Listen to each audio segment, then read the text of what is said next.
ఇక్కడ మన ముఖ్యమంత్రి గారు ఒక అద్భుతమైన స్టేట్మెంట్ ఇచ్చారు చూడండి. ఏమంటున్నాడు? ఎలాంటి పరిస్థితులైనా ఎదుర్కొంటావా, ఎదుర్కో. భారత ఆర్మీ, కేంద్ర ప్రభుత్వము అక్కడనేమో పాకిస్తాన్ ఉగ్రవాదులతో దాడి చేస్తూ ఉంది. మనమేమో ఈడ పోలీస్ కమాండ్ కంట్రోల్ సెంటర్లో కూర్చొని అందాల పోటీలు, అందాల బామ్మలు, అందాల ముద్దు గుమ్మలకు సంబంధించినటువంటి ఆ ఏర్పాట్లు, ఆ పోటీలు ఉన్నాయి కదా, రేపు 10 తారీఖు ఉన్నది, ఆ 10 తారీఖు నాడు ఉన్నాయి కదా, దాని మీద పర్యవేక్షణలు, దాని మీద సమీక్షలు మన ముఖ్యమంత్రి గారు చేస్తూ ఉన్నారు.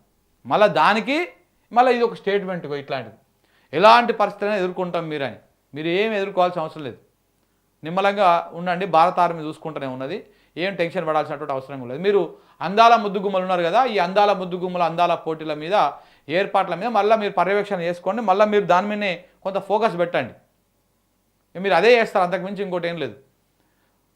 ఒకవైపు ఈడ తెలంగాణలో రాష్ట్ర వ్యాప్తంగా వడ్లు తడిచిపోయి ఆగమైపోయి రైతులు అరిగోస పడతా ఉన్నారు, దాని గురించి మాట్లాడరు. ఉద్యోగులల్లో ఒక అలజడి వచ్చింది, దాని గురించి మాట్లాడరు. అవన్నీ పక్కన పెట్టేసి ఇప్పుడు ఈయనకు అందాల బామలు, అందాల తారలకు సంబంధించినటువంటి ఏర్పాట్ల మీద మాత్రమే ఫుల్ బిజీగా ఉన్నాడు.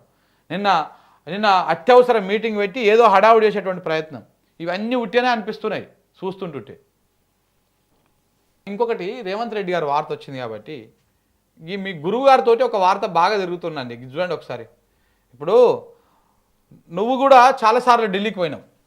చంద్రబాబు నాయుడు CBN ఢిల్లీకి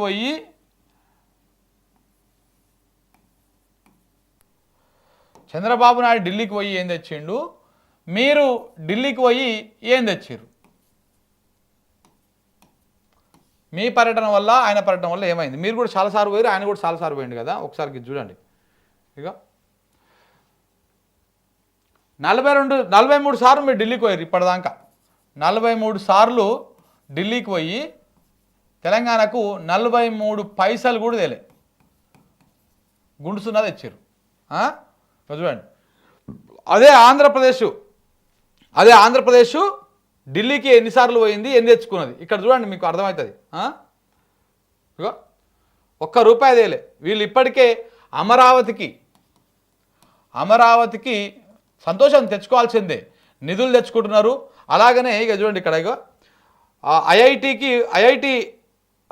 ఐఐటి తిరుపతి ఒకటి తెచ్చుకున్నారు మన పోయి. ఆంధ్రప్రదేశ్ రాష్ట్రానికి కేంద్రం శుభవార్త, ఐఐటి తిరుపతి ఒకటి వాళ్ళకి కేటాయించారు. అన్ని రాష్ట్రాలకు వచ్చినాయి, జమ్మూ కాశ్మీర్కి పోయింది, ఏపీకి పోయింది, కేరళకు పోయింది, ఛత్తీస్గఢ్, కర్ణాటక, మన పక్క రాష్ట్రాలు 3 రాష్ట్రాలకు వచ్చినాయి. ఇటు ఏపీ, అటు ఛత్తీస్గఢ్, అటు కర్ణాటక, కేరళ కూడా. ఈ 5టికి వచ్చే తెలంగాణకు మాత్రం గుడుసున్నా.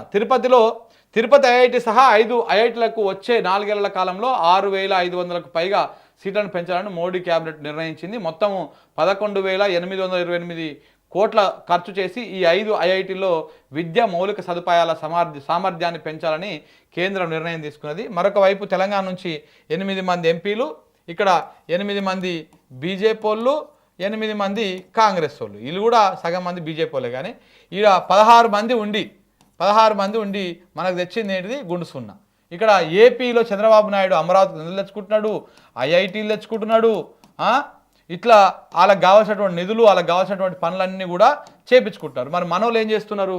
ఏం చేస్తలేరు, పోతున్నారు, ఈయనకో బ్యాగ్ ఆయనకో బ్యాగ్ ఇస్తున్నారు, వస్తున్నారు, నిమ్మలంగా ఉంటున్నారు. నా పదవి కాపాడుకునే పనిలోనే ఒక ఆయన ఉన్నాడు, మళ్ళా ఆయన దిగిపోతే మనం ఎక్కాలి కాబట్టి మనం ఎట్లా దాన్ని చేరుకోవాలి, మనం ఎవరెవరికి ఏమేమి సమర్పించుకోవాలని చెప్పే దాంట్లో కొంతమంది ఉన్నారు. ఇట్లా ఈ రకంగా పైరవీల మీద ఉన్నారు తప్ప ఇంకొక దాని మీద మాత్రం లేరు.